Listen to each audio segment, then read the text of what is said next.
টিভির সাথে অ্যাক্টিভ থাকুন স্মার্ট।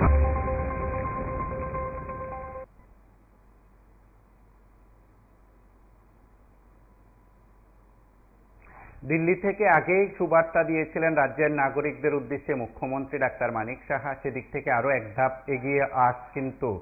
রাজ্যের মুখ্যমন্ত্রী দিল্লি থেকে জানিয়েছেন যে প্রস্তাবিত যে ত্রিপুরা ভবনের জায়গা রয়েছে সে জায়গা তিনি পরিদর্শন করেছেন এবং সংশ্লিষ্ট আধিকারিকদের সঙ্গেও কিন্তু সেখানে কথা বলেছেন। আধিকারিকদের সঙ্গে বিস্তৃত তিনি জানতে চেয়েছেন বা তিনি তার মতন করে সরকার প্রধান হিসাবে যেসব নির্দেশ দেওয়া সেই নির্দেশও কিন্তু দিয়েছেন। কিছুক্ষণ আগে নতুন দিল্লির দ্বারকা সেক্টর 17-তে ত্রিপুরা ভবনের জন্য যে বরাদ্দকৃত জমি রয়েছে সেই জমি কিন্তু পরিদর্শন করেছেন এবং আপনারা জানেন যে রাজ্যের মুখ্যমন্ত্রী হিসাবে দায়িত্ব নেওয়ার পর ডাক্তার মানিক সাহা কিন্তু দিল্লিতে বিশেষ করে কেন্দ্রীয় সরকারের সঙ্গে যখন কথা বলেছেন, বিভিন্ন সময় প্রধানমন্ত্রী হোক, কেন্দ্রীয় স্বরাষ্ট্রমন্ত্রী হোক, অন্যান্য মন্ত্রীদের সঙ্গে যখন তিনি দেখা করেছেন, কথা বলেছেন, সেই সময় কিন্তু তিনি বেশ কয়েকটি বিষয়ে যেমন গুরুত্ব দিয়েছেন, ঠিক তেমনি আরও একটি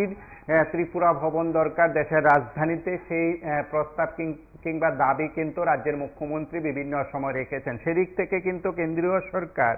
বা উদ্যোগ গ্রহণ করেছে এবং সেই উদ্যোগ গ্রহণ করার ক্ষেত্রে কিন্তু নতুন দিল্লির দ্বারকা সেক্টর 17-তে ত্রিপুরা ভবনের জন্য কিন্তু জমি বরাদ্দ করা হয়েছে এবং সে জমি বরাদ্দকৃত জমিতে কিন্তু যেদিন জমির কিভাবে ভবন নির্মাণ হবে, কিভাবে সে কাজ করা হবে, কিভাবে কাজ শুরু হবে, এই সমগ্র বিষয়গুলো কিন্তু তিনি খতিয়ে দেখেছেন এবং আপনারা অবগত আছেন গত 17 মার্চ 2024 দিল্লির ডেভেলপমেন্ট অথরিটি ত্রিপুরা ভবনের জন্য কিন্তু 2930 বর্গ মিটার জমি হস্তান্তর করেছিল এবং আগামী কিছুদিনের মধ্যেই এই জায়গায় কিন্তু এই জমিতে নতুন ত্রিপুরা ভবন নির্মাণের কাজ শুরু হবে বলে কিন্তু মুখ্যমন্ত্রী সেখান থেকে জানিয়েছেন এবং এই সময়ের মধ্যে অত্যাধুনিক ও উন্নত মানের ভবন নির্মাণের নির্দেশ মুখ্যমন্ত্রী দিয়েছেন। অত্যাধুনিক ও উন্নত মানের ভবন নির্মাণের নির্দেশ সহ অন্যান্য বিষয়গুলো কিন্তু মূলত সেখানে তিনি আলোচনায়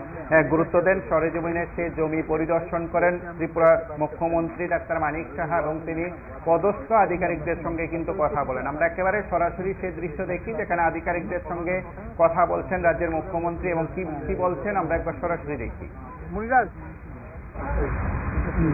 बगल में नागालैंड है और आपसे डिस्कस करते हुए जो भी जैसा ये आप डिजाइन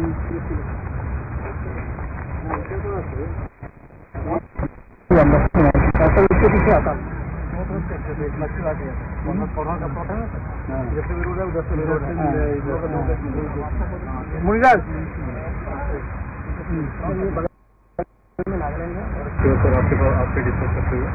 जो भी जैसा ये आप डिजाइन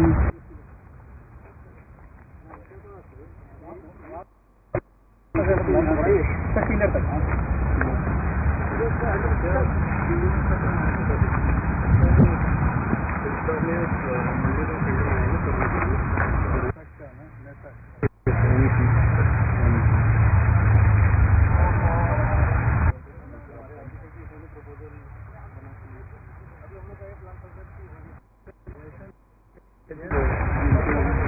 आपको दिखा देंगे तो आप दवाएंगे नहीं सर, दिखा देंगे आपको। नहीं देखिए ना तो हमने आने का क्या जरूरत है, देश के हम लोग बैठ के बात करते हैं। वहाँ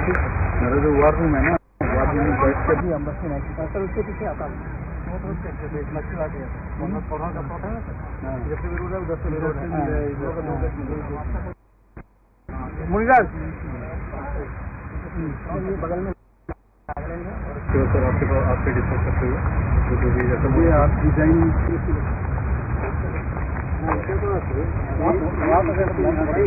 किलर तक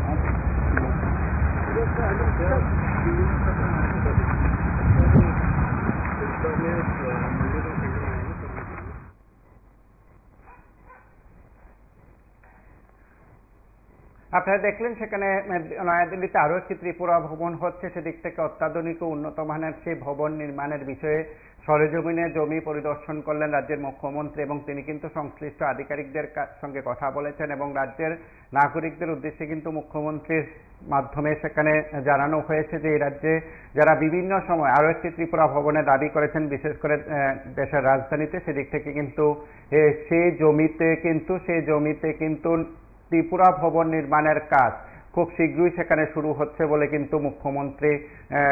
সেখানে জানিয়েছেন, আধিকারিকদের সঙ্গে কথা বলেছেন। সেদিক থেকে কিন্তু আমরা আপনাদের কাছে সেই বিষয়গুলো তুলে ধরার চেষ্টা করছি, যেখানে